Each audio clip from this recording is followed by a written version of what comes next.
नमस्कार बच्चों, अभी हम पढ़ने वाले हैं पाठ नंबर 20 करमवीर। तो बेटे करमवीर का मतलब होता है मेहनत करने वाला। लिख लीजिए मेहनत करने वाला।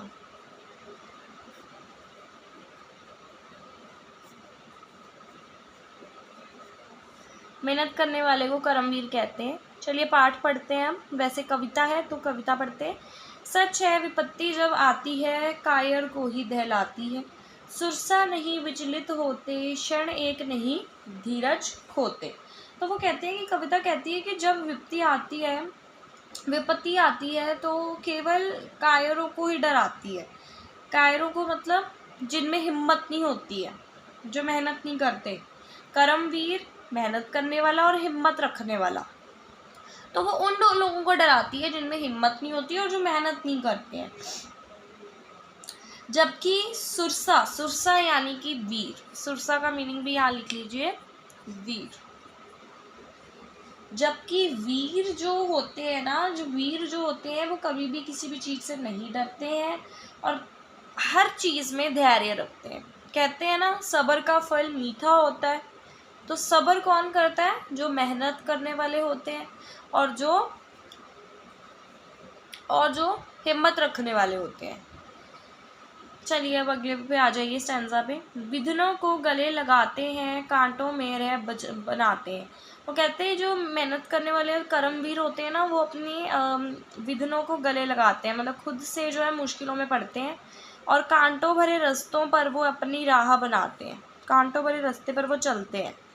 मुँह से ना कभी उफ कहते हैं, संकट का चरण ना कहते हैं। जो आ पड़ता सब सहते हैं, उतयोद नित उठते हैं, नित रहते हैं। उद्योग निरत का मतलब होता है कार्य में लगे रहना। कार्य में लगे रहना, कार्य में लगे रहना, दैट इज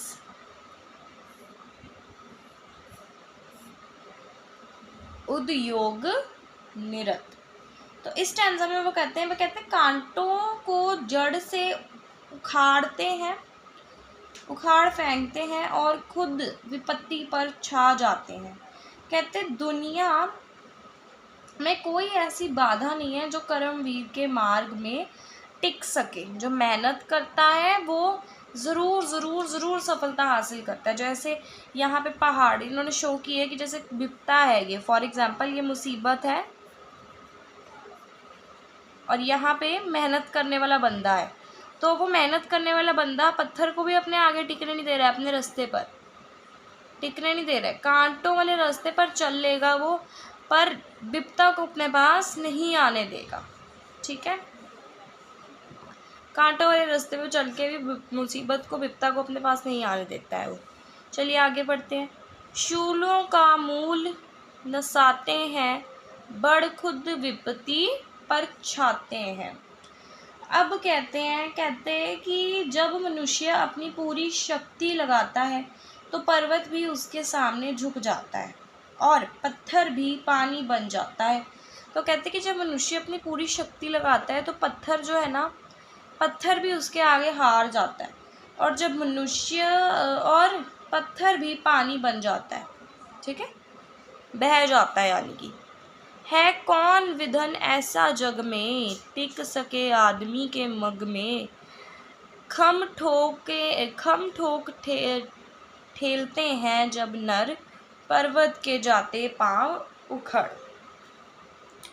तो अब वो कहता है यहाँ पे कि मानव की, वो कहता है इतनी शक्ति होती है, तो वो कहते हैं कि संसार में ऐसी कोई भी बाधा नहीं है, ऐसे संसार में कोई भी विधन नहीं है जो जग में कि जो टिक सके आदमी के मग में, रास्ते में। तो वो कहते हैं खम का मतलब होता है कि साहस, हिम्मत ठोके ठेलता है जब नर। कहते हैं जब हिम्मत आ जाती है ना किसी बंदे के अंदर, आदमी के अंदर जब हिम्मत आ जाती है, खम का मतलब होता है हिम्मत। जब आदमी के अंदर हिम्मत आ जाती है, जब बंदे के अंदर हिम्मत आ जाती है ना, तो कोई भी उसे हरा नहीं सकता है। पर्वत भी जाते पांव उखड़, पर्वत के भी पांव उखड़ जाते हैं। मानव जब जोर लगाता है पत्थर पानी बन जाता है। हमने ये अभी पढ़ा कि जब मानव जोर लगाता है, चाहे कुछ भी हो जाए, जो पत्थर है वो भी पानी ही बन जाता है। अब वो कहते हैं कि गुण बड़े एक से एक पत्थर हैं छिपे मानव के भीतर, मेहंदी में जैसे लाली हो, वर्ताक बीच उजियाली हो। तो यहाँ पे इसका मतलब है सिलाई। तो वो कहते हैं कि मनुष्य के भीतर एक ऐसे बढ़कर एक तीर और गुण होते हैं, गुण छिपे होते हैं जिसके आगे सब हार जाते हैं। जैसे मेहंदी के अंदर लाली मतलब रंग छिपा होता है, और दीपक की बाती के भीतर प्रकाश छिपा होता है, ऐसे ही उसी प्रकार मनुष्य के अंदर भी कुछ कुछ गुण छिपे होते हैं। बत्ती जो नहीं जलाता है, रोशनी वह नहीं पाता है। तो अब वो कहते हैं कि जो बत्ती नहीं जलाता है, जो व्यक्ति अपनी आंतरिक शक्तियों और गुणों को पहचान कर उनको करने का प्रयास नहीं करता है ना, वो अपने जीवन में कभी भी रोशनी प्राप्त नहीं करता है। सारांश यानी कि टोटल जो मॉरल ऑफ द स्टोरी निकलती है वो ये कह रहे हैं कि हर मनुष्य के अंदर महान गुण छिपे होते हैं, ठीक वैसे ही जैसे मेहंदी के रंग और दीपक की बाती में प्रकाश छिपा होता है। यदि कोई व्यक्ति अपने इन गुणों को पहचान कर उन्हें उजागर करने का प्रयास नहीं करता तो वह कभी भी ज्ञान और सफलता प्राप्त नहीं कर पाता है। सो बेटा, ये जो कविता लिखी गई है वो रामधारी सिंह दिनकर के द्वारा लिखी गई है। बहुत ही अच्छी कविता है। एंड मैं आपको एक गुड न्यूज़ देना चाहती हूँ कि हमारा जो चैप्टर है, हमारी पूरी बुक जो है, बेसिकली पाठ पुस्तक बुक जो है हमारी, वो पूरी फिनिश हो गई है। एक second, I need to tilt the camera. जो बुक है हमारी ज्ञान सागर कक्षा 7वीं, वो पूरी फिनिश हो गई है। एंड अब मेरे पास आपको पढ़ाने के लिए एक और चैप्टर कह दो, बुक है मेरे पास एक और, दैट इज़ सोशल स्टडीज़। ठीक है, ओके। अब मैं आपको पढ़ाऊँगी सोशल स्टडीज़ पढ़ाऊँगी मैं अब आपको। ठीक है स्टूडेंट्स, ओके। सोशल स्टडीज़ अब परसों से यानी कि मंडे से you will be getting the topics social studies. Tomorrow we will be finishing this book.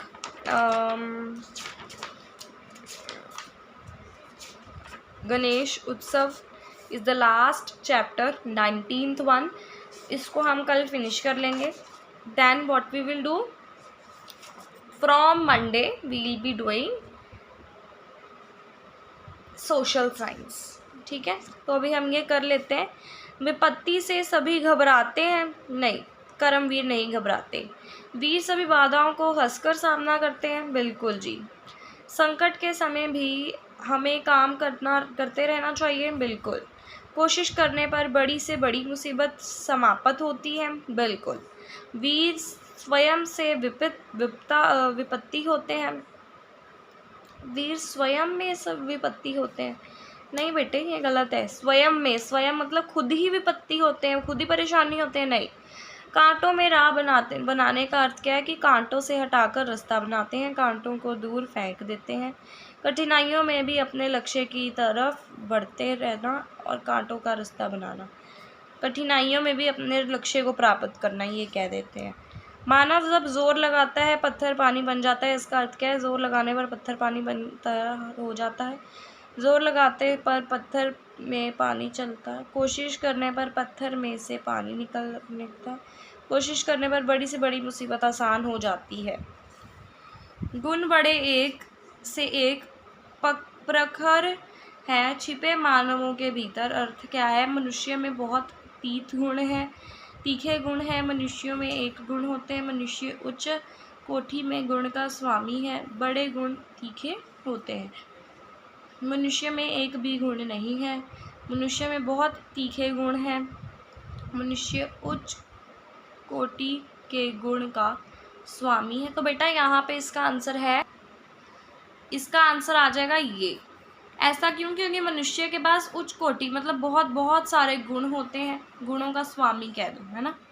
चलिए अगला देखते हैं। बत्ती जो नहीं जलाता है रोशनी नहीं वह पाता है। इसका अर्थ क्या है कि जो बत्ती जलाता है वो अपनी रोशनी प्राप्त नहीं कर पाता है, जो प्रयास करता है वही सफलता प्राप्त करता है। जो बत्ती जला देता है वो बुझा देता है, जो बत्ती नहीं जलाता है वह रोशनी नहीं, उसे रोशनी नहीं मिलती है। जो प्रयास करता है वह सफलता प्राप्त करता है। ये है इसका आंसर। सो स्टूडेंट्स, हमने इसमें से मैंने आपको होमवर्क देना है कि अनुमान और कल्पना, यदि विश्व में एक भी व्यक्ति कर्मवीर और साहसी नहीं होता तो विश्व की शक्ल कैसी होती। और कविता के मूल भाव को ध्यान में रखते हुए बताइए कि एक शीर्षक कर्मवीर क्यों रखा गया है। कि इसका शीर्षक मतलब इस कविता का नेम जो है कर्मवीर क्यों रखा गया है। ऐड ऑन कर देती हूँ, अगर कर्मवीर क्यों रखा गया है ये तो बताना ही है, और अपनी तरफ से भी बताइए कि और क्या रख सकते हैं, और क्या रख सकते हैं।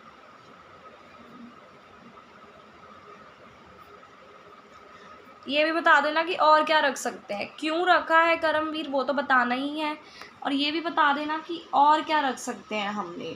ठीक है, okay students, thank you so much बेटा, आज के लिए इतना ही। एंड कल हम अपना करेंगे part number 19 that is Ganesh उत्सव। उसके बाद हमारी ये बुक ख़त्म हो जाएगी। Thank you students, God bless you बेटा।